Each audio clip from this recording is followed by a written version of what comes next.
Hello friends, welcome again on Rahul classes. आज का हमारा वीडियो 11th क्लास अकाउंट्स के कुछ बेसिक टर्म्स के ऊपर है।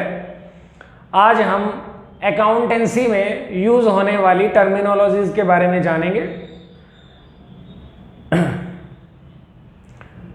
ये वीडियो हमारा कॉमर्स स्टूडेंट्स के लिए तो है ही, बट ऐसे स्टूडेंट्स जिन्होंने 11th 12th साइंस से किया है बट बाद में उनका मन बीबीए करने को हुआ, या ऐसे स्टूडेंट्स जो बीटेक किए हुए हैं बट उन्होंने बाद में एमबीए करने का सोचा है, उनके लिए भी हमारा वीडियो हेल्पफुल रह सकता है। तो आइए देखते हैं कुछ बेसिक टर्म्स। बेसिक टर्म्स जानने से पहले आपको ये पता होना चाहिए कि आप अकाउंटेंसी पढ़ रहे हो तो क्यों पढ़ रहे हो। आप कोई भी काम हम करते हैं तो हमें उसके पीछे वजह पता होनी चाहिए, क्यों कर रहा हूं मैं ये काम। कॉमर्स जैसे ही 11th में स्टार्ट होता है तो ऐसे सब्जेक्ट्स आते हैं जो 10th तक आपने बिल्कुल नहीं देखे, जिनमें से एक अकाउंटेंसी है। तो अकाउंटेंसी हमें हमारे बिजनेसेस का रिकॉर्ड मेंटेन करना सिखाता है। अकाउंटेंसी हेल्प करता है हमारे बिजनेस का proper, complete and systematic record maintain करने में। ऐसा क्यों?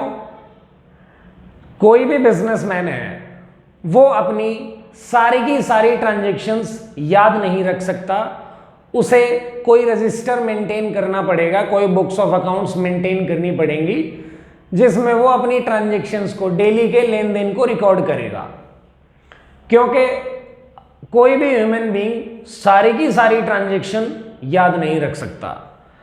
कोई बहुत ज्यादा इंटेलिजेंट है तो हो सकता है वो एक दिन की या 2-4 घंटे की ट्रांजैक्शंस याद रख लें, नहीं तो मैक्सिमम आप 4-5-6 ट्रांजैक्शंस याद रख सकते हैं। कोई बहुत बड़े अमाउंट की ट्रांजैक्शन हो वो आपको याद हो जाए अपने आज के दिन की, कोई सबसे छोटे अमाउंट की ट्रांजैक्शन थी आज के दिन की वो आपको याद रह जाए, अपने दोस्त की ली हुई सामान वाली ट्रांजैक्शन याद रह जाए आपको, या कोई ऐसा कस्टमर आपकी शॉप पे आया हो जो जिससे आपकी बनती नहीं थी, आज आपकी शॉप से सामान लेके जा रहा है, ऐसी कोई ट्रांजैक्शन बस आपको याद रह जाए।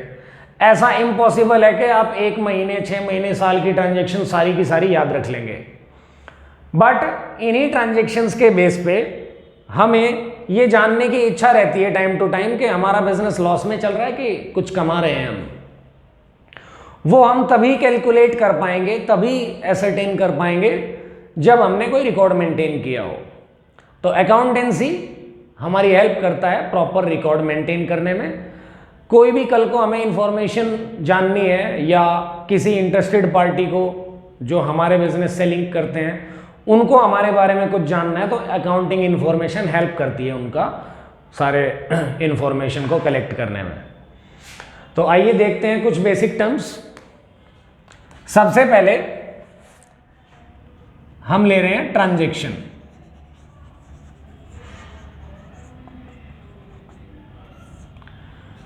ट्रांजैक्शन का मतलब लेन देन होता है। ये ट्रांजैक्शन जो है वो should be measured in terms of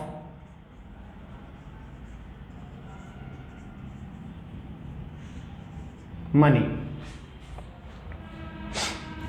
transactions हमेशा मनी में मेजर होनी चाहिए, उन्हीं को हम ट्रांजैक्शन कहेंगे। अभी एग्जांपल देंगे।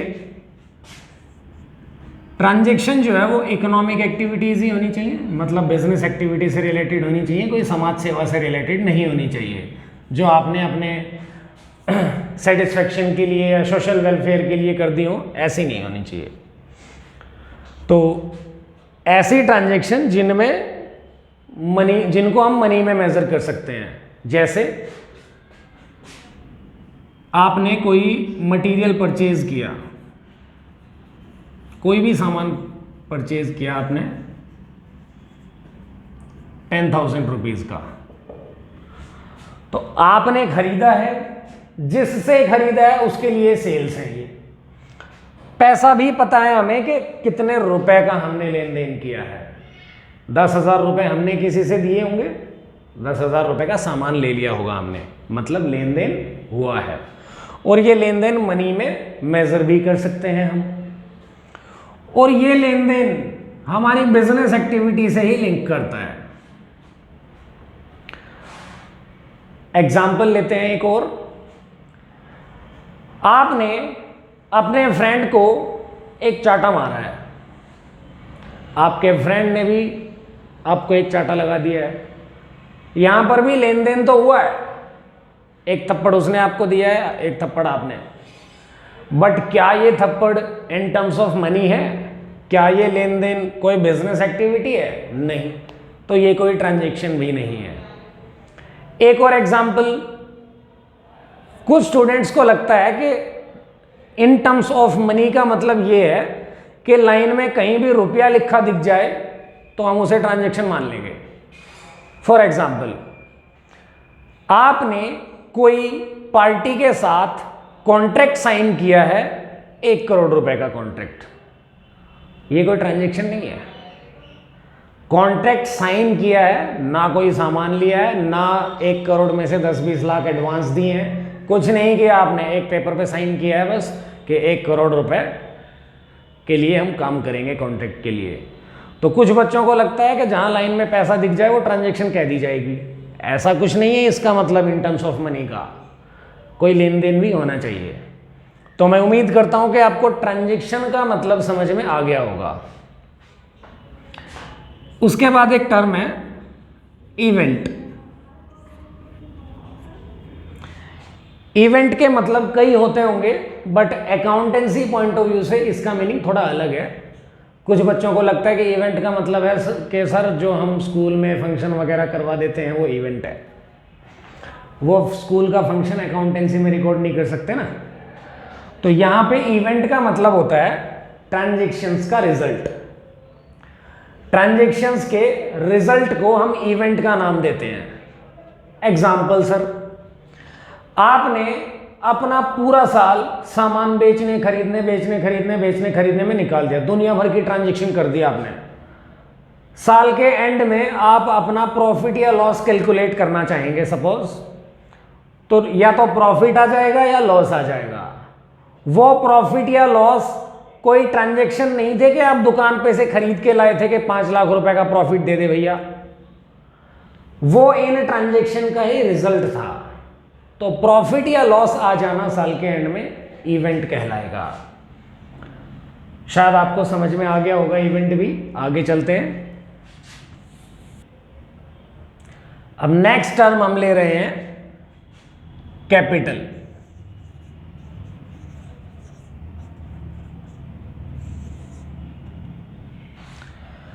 आप कोई भी बिजनेस स्टार्ट करते हो, तो बिना पैसे तो स्टार्ट हो नहीं जाता है, आपको उसमें पैसा इन्वेस्ट करना पड़ता है। उस पैसे को ही हम कैपिटल कहते हैं। तो capital means the amount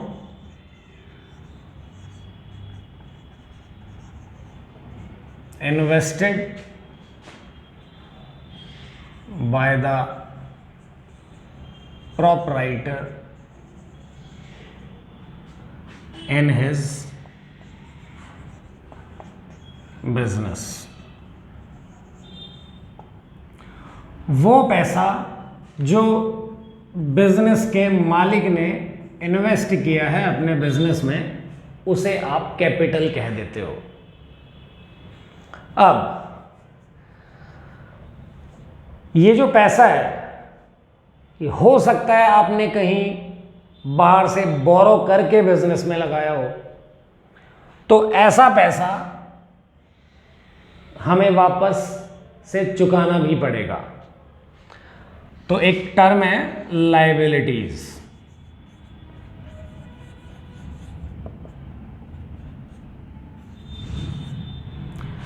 liabilities हम उस अमाउंट को कहते हैं जिसके लिए हम लाइबल हैं, या जो अमाउंट हमारी एक ऑब्लिगेशन है जो हमें किसी आउटसाइड पार्टी को पे करनी पड़ेगी।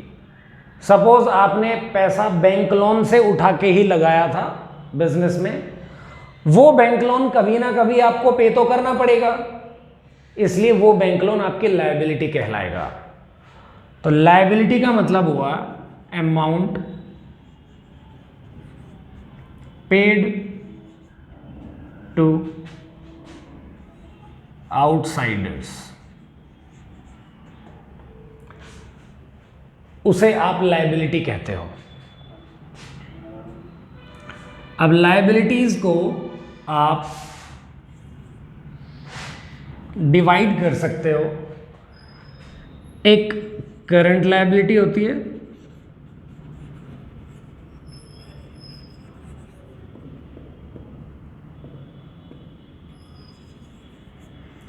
एक नॉन करंट लायबिलिटी होती है।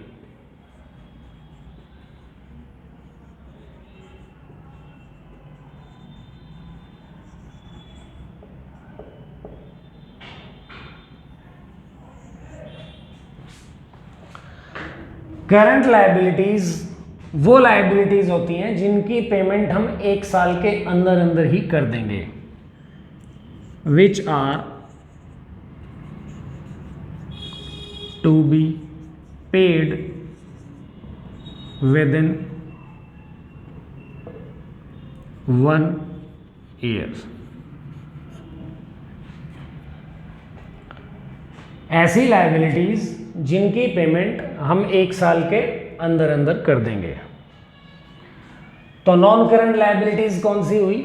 नॉन करंट लायबिलिटीज को ही हम लॉन्ग टर्म लायबिलिटीज बोलते हैं, करंट को short term.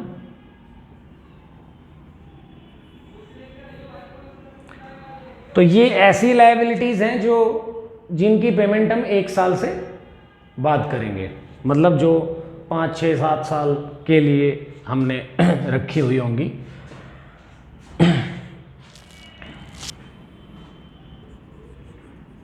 which are to be paid after 1 year।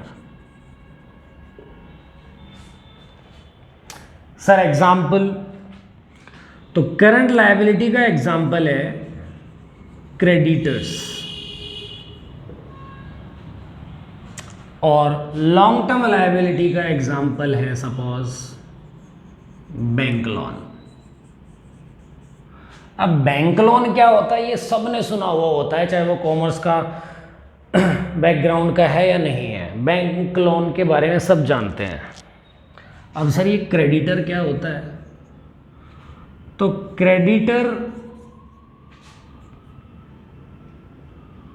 Creditors are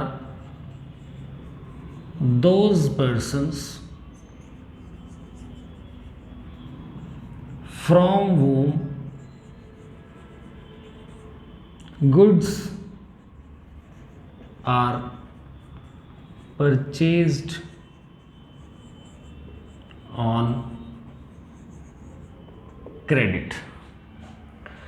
creditor हम उस पार्टी को कहते हैं जिससे हमने सामान क्रेडिट पे परचेज किया हो।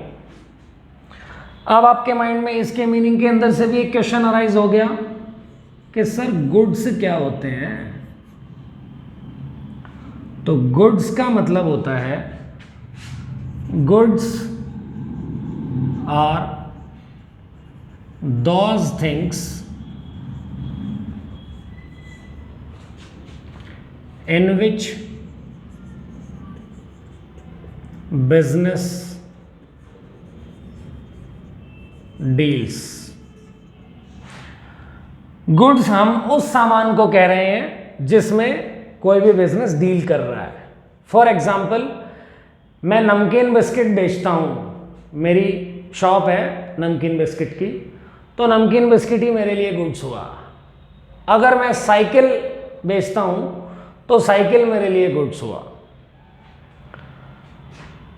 आई होप आपको क्लियर हो गया होगा, क्रेडिटर का मीनिंग भी साथ में और गुड्स का मीनिंग भी। हम लायबिलिटीज को और दो पार्ट्स में भी कैटेगराइज कर सकते हैं, एक इंटरनल लायबिलिटी,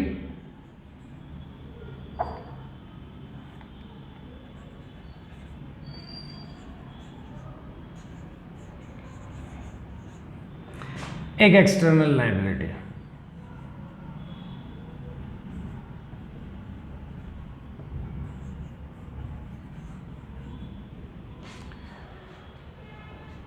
एक्सटर्नल लायबिलिटी का मतलब बिल्कुल सिंपल है, जो पैसा बाहर वालों से चुकाना हो वो एक्सटर्नल लायबिलिटी होता है।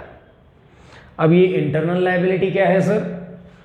जो कैपिटल है मालिक ने लगाई है उसे हम इंटरनल लायबिलिटी कहते हैं, क्योंकि बिजनेस को अपने मालिक का पैसा भी कमा के वापस करना है, कमा के देना है उसे, इसलिए capital is treated as internal liability. आपको कैपिटल का मीनिंग, लायबिलिटी का मीनिंग क्लियर हो गया होगा। एक बार समराइज कर लेते हैं लायबिलिटीज। लायबिलिटी वो पैसा है जो हमने आउटसाइडर से पे किया करना है, सॉरी। करंट लायबिलिटी और नॉन करंट लायबिलिटी, ऐसी लायबिलिटी जिनकी पेमेंट हम विद इन 1 ईयर कर देंगे वो करंट, ऐसी लायबिलिटी जिनकी पेमेंट 1 साल से बाद चलेगी, 6-7 साल तक भी जो लायबिलिटी रहेगी वो नॉन करंट। एग्जाम्पल लिया हमने करंट लायबिलिटी का, क्रेडिटर। क्रेडिटर कौन होते हैं? ऐसे पर्सन जिनसे हमने सामान उधार पे खरीदा होता है। तो आप सबको पता है कि किसी भी सप्लायर से अगर हमने सामान खरीदा होगा तो 5-6 साल की उधारी पे नहीं खरीदा होगा, हार्डली 2-3 मंथ्स में हम उसकी उधारी चुका देंगे। फिर एक डाउट आया हमारा कि गुड्स क्या होते हैं सर? तो गुड्स उन सामान को ही कह रहे हैं हम जिनमें बिजनेस डील कर रहा है। लॉन्ग टर्म लायबिलिटी बाद के लिए, एग्जाम्पल भी हमने समझ लिया। फिर हमने देखा कि लायबिलिटी को 2 और पार्ट्स में कैटेगराइज किया जा सकता है, एक्सटर्नल एंड इंटरनल। एक्सटर्नल जो बाहर वालों को पे करनी है, इंटरनल जो मालिक से पैसा वापस पे करना है। अब नेक्स्ट टर्म है हमारी एसेट्स।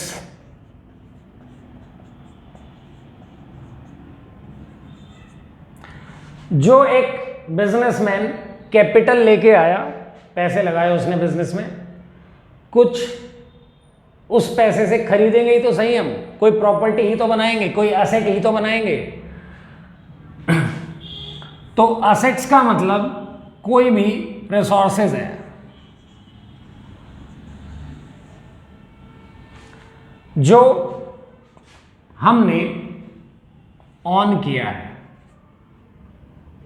या हमारे कंट्रोल में है, वो जिसकी कोई वैल्यू है, मतलब कुछ ना कुछ वैल्यू रखता है वो, और हमें एक्सपेक्टेशंस है कि ये हमें फ्यूचर में बेनिफिट जनरेट करके देगा, उसे हम कहते हैं एसेट। हर उस चीज को हम एसेट कहते हैं।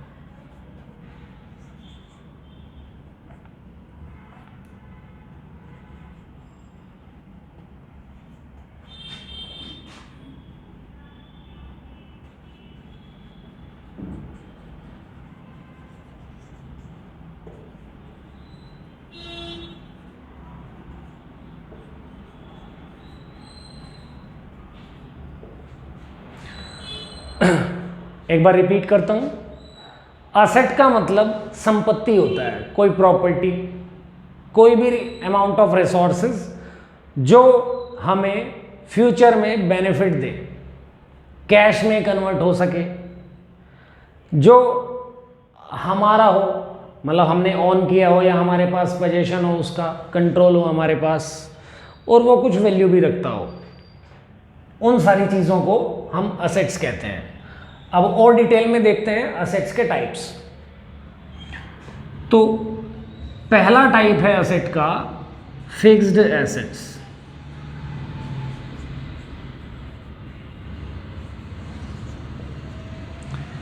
फिक्स्ड एसेट्स ऐसे एसेट्स होते हैं जो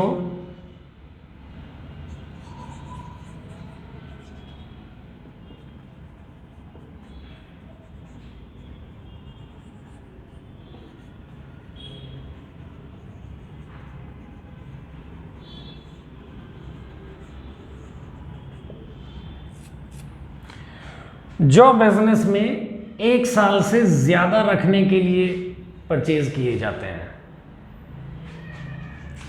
जो not for resale in the ordinary course of business, जो रीसेल पर्पस के लिए नहीं खरीदे हमने in the ordinary course of business. Ordinary course of business का मतलब है कि डेली नेचर में ही बेचने के लिए नहीं है वो। जैसे हमने पीछे गुड्स का मीनिंग पढ़ा, तो गुड्स था कि जो जिस चीज़ में हम डील कर रहे हैं तो वो तो डेली बेचेंगे सुबह से शाम तक। तो फिक्स असेट्स ऐसी कोई चीज़ नहीं होती कि आज खरीदा और कल बेच दिया। यहाँ हमने देखा भी है कि ऐसे असेट्स जो 1 साल से ज़्यादा यूज़ करने के लिए है। For production and selling activities में, सॉरी,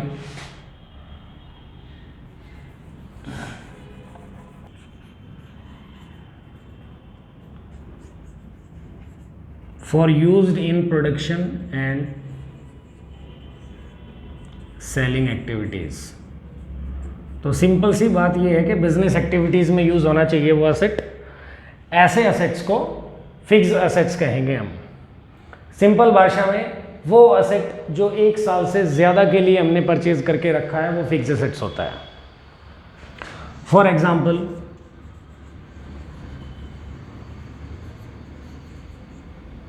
व्हीकल,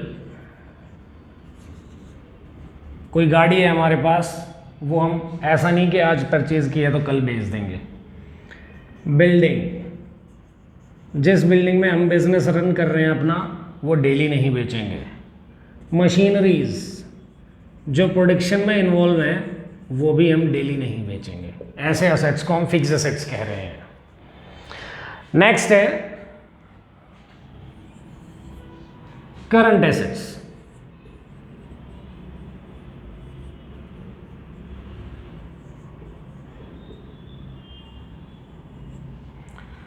करंट एसेट्स ऐसे एसेट्स होते हैं जिनको हम 1 साल के अंदर अंदर कैश में कन्वर्ट कर देंगे। Those assets which can be converted into cash within 1 year। ऐसे असेट्स जिनको हम 1 साल के अंदर अंदर कैश में कन्वर्ट कर देंगे उन्हें कहते हैं हम करंट एसेट्स। Example, debtors. अब सर ये डेटर्स क्या होते हैं? Debtors are those persons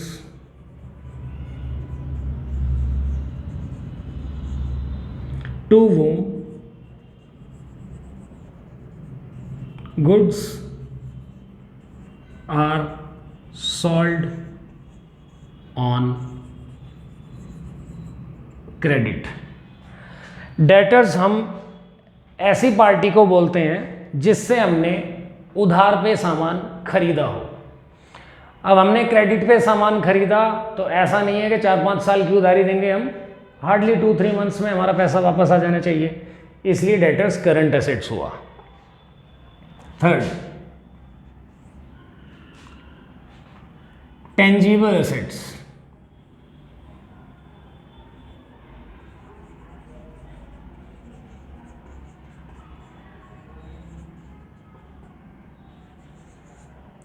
tangible assets ऐसे एसेट्स होते हैं जिनको हम देख भी सकते हैं, छू भी सकते हैं। Which can be seen and touched, जो देखे भी जा सकते हैं, छुए भी जा सकते हैं। इन्हीं में से कोई भी एग्जाम्पल टेंजिबल एसेट्स हो सकता है, जैसे बिल्डिंग, देखी भी जा सकती है, छुई भी जा सकती है। मशीन देखी भी जा सकती है, छुई भी जा सकती है। Next, intangible asset.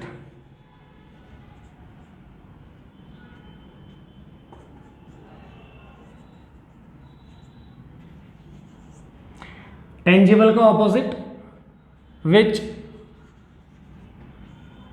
Can not be seen and touched, जो ना तो देखे जा सकते हैं ना छुए जा सकते हैं, सिर्फ फील किए जा सकते हैं। एग्जाम्पल है गुडविल, पेटेंट्स एक्सेट्रा। गुडविल मतलब रेपुटेशन को कहते हैं, गुडविल हम रेपुटेशन ऑफ द बिजनेस को। तो रेपुटेशन ऐसा कोई सामान नहीं है कि हमने डब्बे में पैक करके रखा हुआ हो। रेपुटेशन मात्र फील की जा सकती है जब आपके नाम से ही आपके काम हो रहे हो, उसे आप गुडविल कहते हो।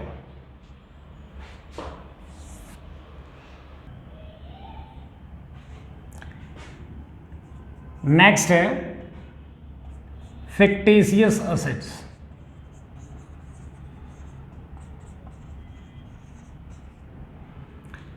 या नॉमिनल या नॉशनल असेट्स।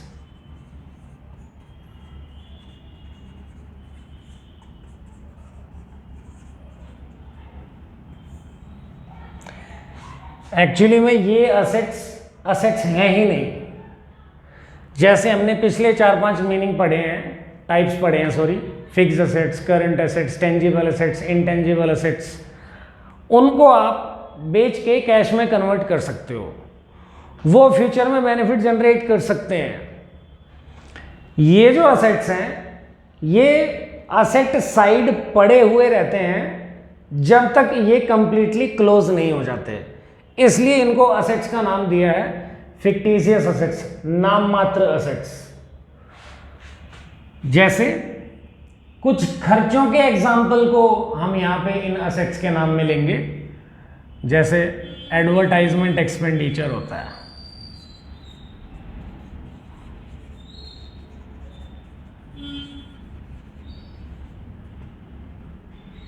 या प्रॉफिट एंड लॉस का डेबिट बैलेंस होता है। प्रॉफिट एंड लॉस के डेबिट बैलेंस का मतलब होता है लॉस। अब लॉस कहां से कैश में कन्वर्ट करेंगे, ये कोई बेनिफिट जनरेट थोड़ी ना करेगा। एडवर्टाइजमेंट एक्सपेंडिचर है, सपोज 10 लाख रुपीज आपने खर्च किए और आपको लगता है कि ये हमारा 5 साल तक बेनिफिट देगा, तो हर साल 2-2 लाख रुपए बेनिफिट देगा। तो एक ही साल में हम अपने कंप्लीट 10 लाख को क्लोज नहीं करते, हर साल 2-2 लाख रुपए क्लोज करते हैं। तो जितना अनएमोर्टाइज्ड पार्ट है हमारा जो क्लोज नहीं हुआ है, वो फिक्टिशियस एसेट्स के नीचे पड़ा रहता है। मैं उम्मीद करता हूं आपको समझ में आया होगा। ये लास्ट असेट का एग्जांपल है, सॉरी टाइप है वेस्टिंग असेट्स। वेस्टिंग असेट्स हम नेचुरल रिसोर्सेज को कह रहे हैं।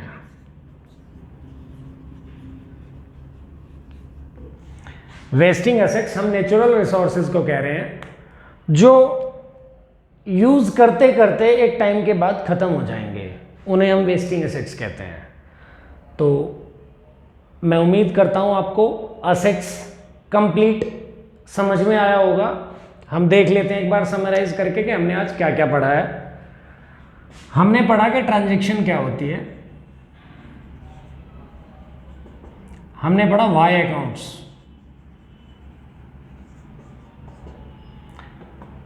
फिर हमने इवेंट का मीनिंग पढ़ा और कैपिटल पढ़ा, हमने लायबिलिटीज पढ़ी हमने और टाइप्स ऑफ लायबिलिटीज पढ़ी।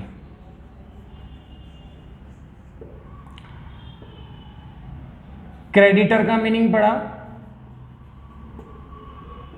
डेटर का मीनिंग पढ़ा, गुड्स, असेट्स,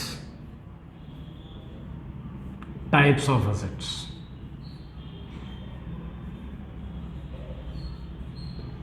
आज की वीडियो में हमने ये कंप्लीट किए जो बाकी बची हुई बेसिक टर्म्स हैं वो हमारी नेक्स्ट वीडियो में हम कवर करेंगे।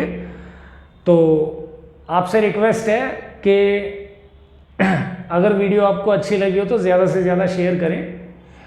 और कुछ स्टूडेंट्स ऐसे भी रहते हैं कि +1 बोर्ड की नहीं है, +2 में पढ़ेंगे, बेसिक्स +1 में ही बनते हैं, और फिर +2 में अगर उनके मार्क्स आ भी जाते हैं तो भी उनका बेस इतना रहता नहीं है। तो +1 में नहीं पढ़ी थे तो अब पढ़ लीजिए, आगे आपको प्रॉब्लम नहीं आएगी। कोई भी प्रोफेशनल कोर्स आप करेंगे तो। Thank you.